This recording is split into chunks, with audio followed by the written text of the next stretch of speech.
Okay, I guess you could call me Lucky the three-legged dog or something. I don't know if you've heard the story about Lucky the three-legged dog, but I lost the shifter cable. In fact, if you look down here, grab the shift cable, you pull it as hard as you want, it won't move. It's stuck tight now. And it's disconnected back at the transmission. So I've got my shifter cable. I was about ready to put it in the shop on my lift, and I get maintenance required, and the check engine light on, and recycled it one time. Got it up to the lift here to put it on it, and now I get this message. That's crazy. I have never seen the press override to go into limp mode, so I got to figure out what the hell that is. It came up on the website the other day, or on the Facebook page, but I'm not sure anybody ever figured out what the hell is the override button.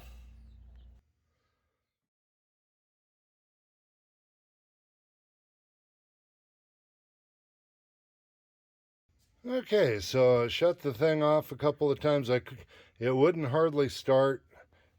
Stuck with this stuff flashing in it.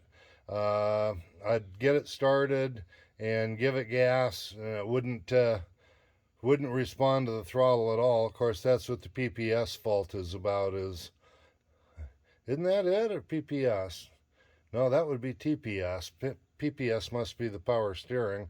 Anyway, I got to look up the codes and whatnot, but after 3 or 4 shutting it down and letting it recycle completely, I finally got it up on the ramp.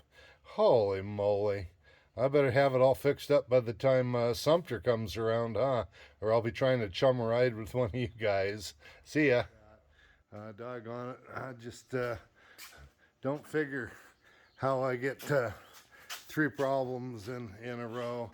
Anyway, so the shifter cable froze up on me while I was out in the trail a while back, and the shifter, of course, I mean it is stuck, and it's stuck even though back here I have it completely loose.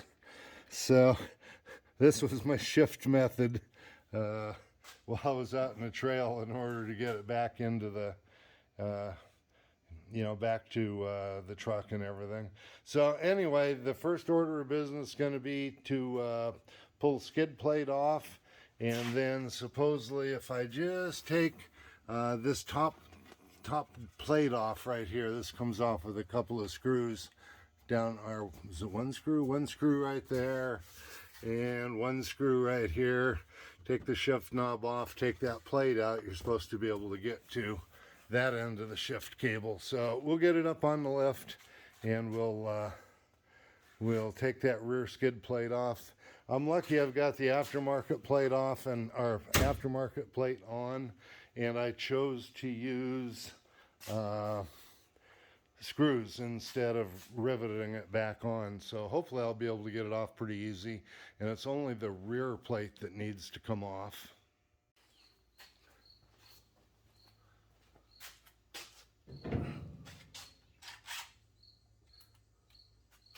Okay.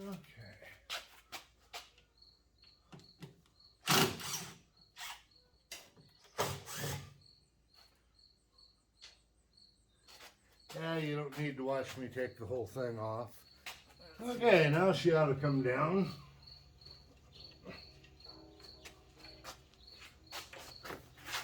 There we go. That's pretty nasty with mud and stuff packed up in there. At a minimum, I'll take this thing outside and put a sprinkler, one of those oscillating sprinklers under it to clean the mud off the bottom.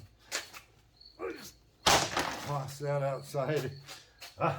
Okay, so now that shift cable, that's this cable right here. And you know what? I see it's fastened right there. Doggone it, I may have to take maybe the center You know, the book didn't say I'd have to do that, but this is an aftermarket skid plate, and it's a different shape.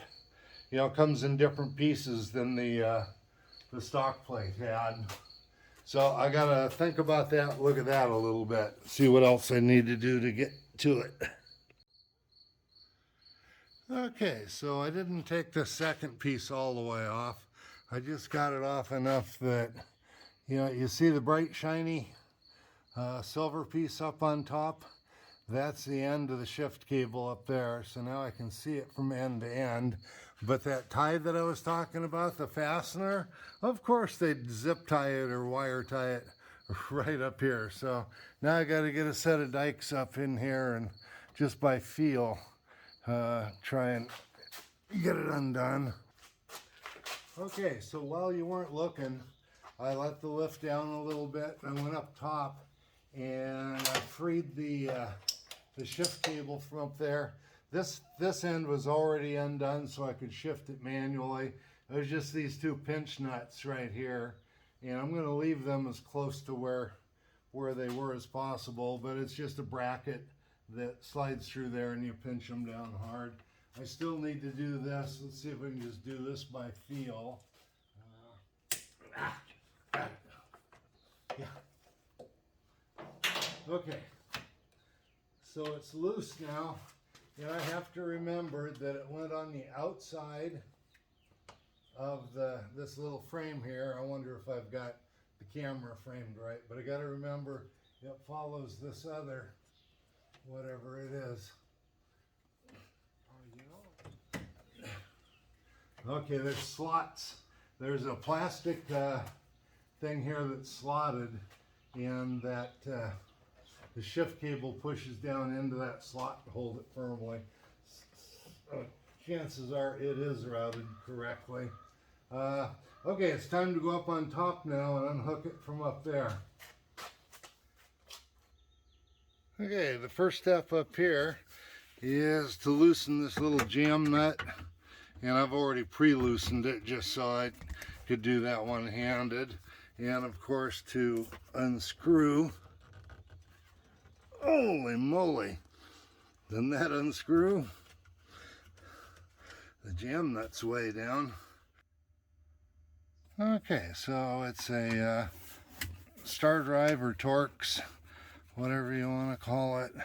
Don't let this fall down or you'll never get it. Whoops, better hold the camera right. You'll never get it back.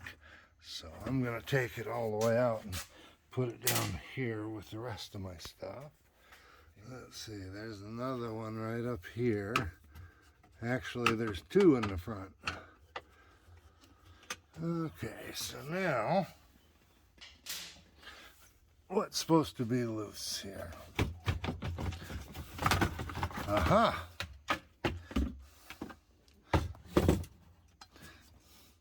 Now I'm supposed to be able to get in there and undo the cable. I need to let my lift down a little more.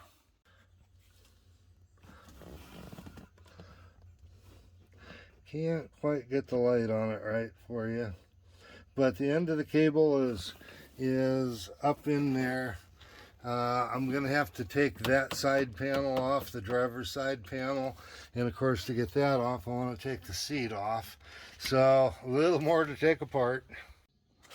Okay, so for the side panel here, this side panel has to come off, and it just basically pops off, except for there's one of the plastic push rivets.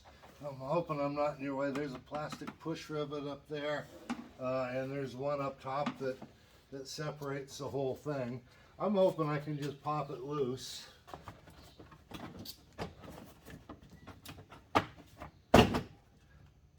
There, now I can just get a wrench. In fact, I'll hand hold the camera and hang on, we're still recording.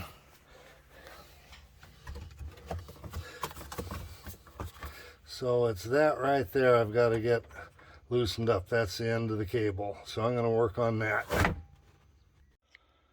Okay, really? You know how big these holes right here are?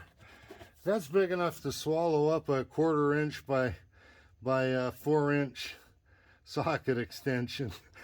Tug on it. And it was just like a magnet, just sucked it right down there.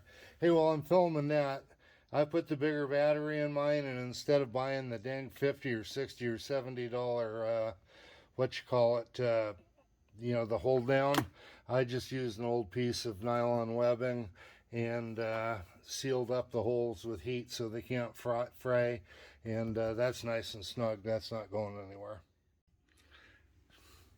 Magnet to the rescue. I got that puppy out of there. Yeah, one-handed, but with a little bit of prayer. Doggone it, that broke loose, and we're going to have her out in a second.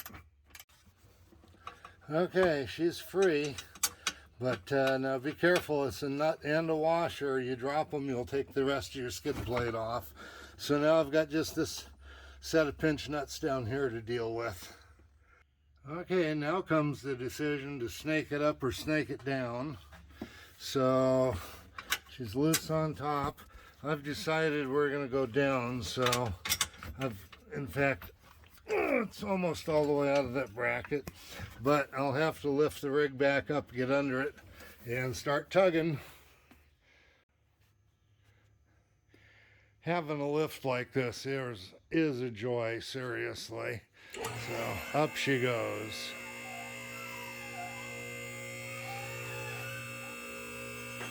The 110 volt version of this lift is pretty slow, but if you get the 220 version, it lifts twice as fast.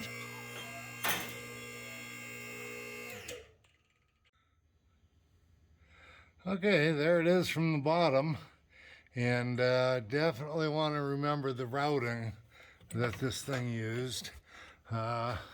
So it's going to be in your way here, but we'll finish well, let's pull this back a little bit. There we go. And that ought to come out. Everything takes two hands. Ouch. And everything is in the way. So anyway, I got to finesse it a little bit.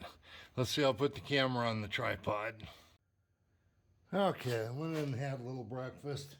Let's see if we can get this puppy out.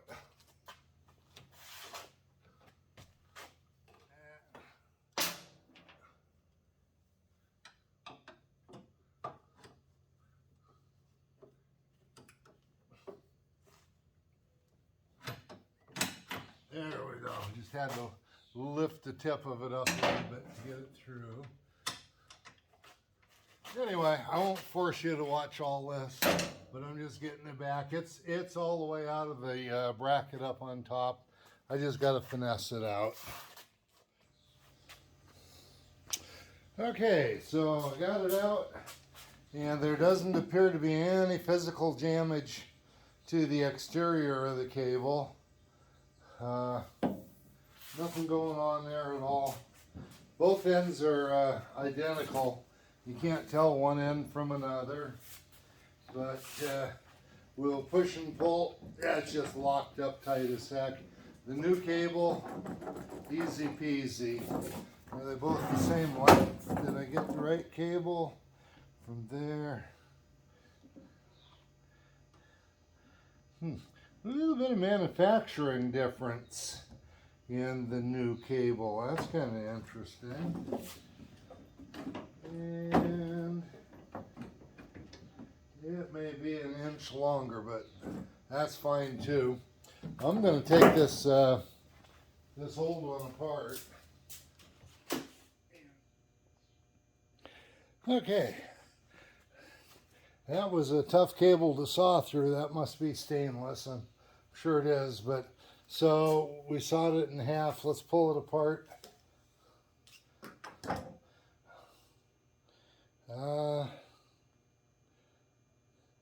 I'll bet there. See, there it is, right there. Can you see that? We lost one strand. Oh, that's a solid center strand, and then it's wrapped with cable. So that thing is poking out. That's poking into the jacket. That's what it was right there. Just that center strand broke and poked out through the twisted cable that's on the outside of that center strand, and it must have been poking into the jacket. So okay, here's a quick little tip that's probably obvious for a lot of you, but maybe easy to overlook, especially when you're taking it apart. You see, that's kind of a square nut built right onto the threads right there. As long as that square stays stuck into either end of the shifter, either the gearbox side or the actual shifter side, that holds the thing captive from swiveling. You'll never get the nut tightened down if you don't have that stuck into where it really goes in the shifter, for instance. So hold that up close and make sure that that square, you know, fits in the square that's in the shifter, and then it's easy to torque the nut down. So we're all ready to go, I believe, in the cab. I'm not going to put the plastic back together yet because I don't know what kind of adjustments I'll have to make. But just to show you what's up here. So there's the jam nuts down there. I tried to put them back about where they were in the original. And then, of course, I don't know if you can see down in there where to go. Yeah, there they are. You know, so that's where it's important, right down in there, in order to have that square sticking through the shifter. And now, back and forth, easy peasy. They want you to leave it in neutral to do this, to do the adjustment, so I'll leave it in neutral. Now I'm going to lift the rig back up so I don't have to bend over to hook up the other end.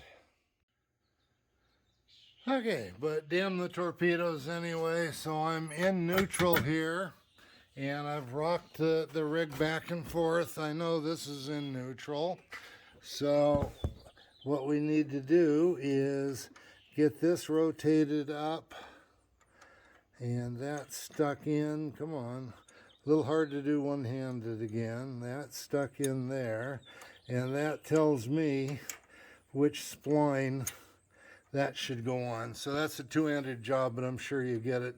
I'm going to put that in there, and then that selects the spline that it goes over. I got to put it down. Well, now I remember why we ended up pulling the shifter off of that shaft. Without being able to see the back of this, it's kind of hard to figure out exactly you know, what's going on back there, so it just looked a lot easier to pull it off of there. But anyway, again, there's another one of these things where, remember, that square peg has to go into that metal, and we're all tightened up, cinched down.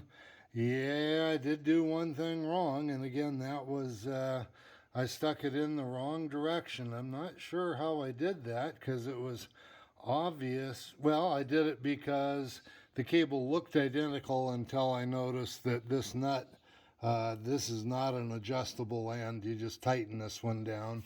Now if I ever need to make an adjustment in it, I have to do it from in there. So just about the moment of truth. Okay, so here's the moment of truth. Will it start? I think I'll probably splice my little problem into the front of the this video. But will it start and will it shift? Actually, let's just feel the shifter right now. Gee, not sure it's ever been that smooth. Okay, so, but will it start? That's the radio beeping. Maintenance required. That, you know, it started right. Oh, it had the check engine light for just a second. Huh. So let's see now, when we go to reverse, I went to reverse, high. Oh man, that's smooth. Back to reverse, back to low. Heck, I don't think it's been that smooth for ages. Maybe not even when it was new. So now I got to go run it a little bit. Let's get it out of here. This is my wife come out Am I running over something? I just heard something kind of snap.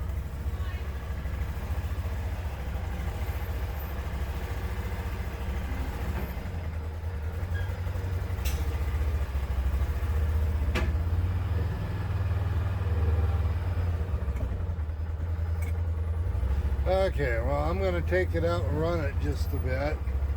So, hang on with me. Let's get the seatbelt on. Let's see how it runs. High gear.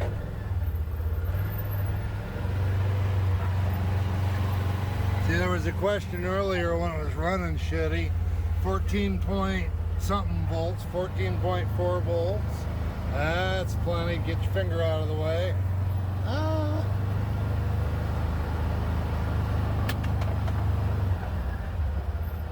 Oh, that's tools rolling around is what I hear. And then let's go to low. Man, that's good.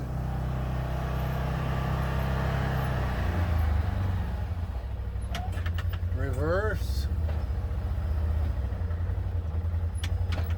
And low.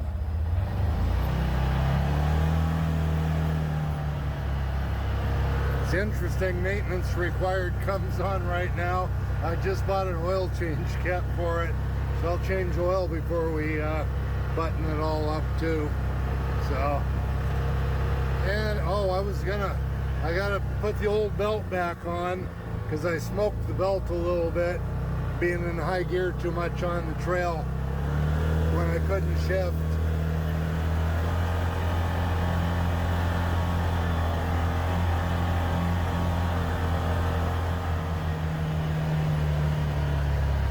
Okay, I'm happy. A happy camper. I think that's about enough. We might just call that good and make a movie out of it. You don't need to see the plastic put back together or the skid plates put on. So I hope it had some kind of value to you. I don't know. I've been a little lazy or something about making movies, but you know. Well, I guess every time something breaks down, I make one. In any case, I hope that people find value to that. My big lesson was that there are definitely two ends to this cable. One end like this. Both of these nuts are on the thread and can move. But when you look at the other end, the end that's up in the cab, this is not a nut that moves on the thread. This is the only nut that moves. So, and I put it on backwards. I don't think it'll matter. We'll find out over time. I'm not redoing it.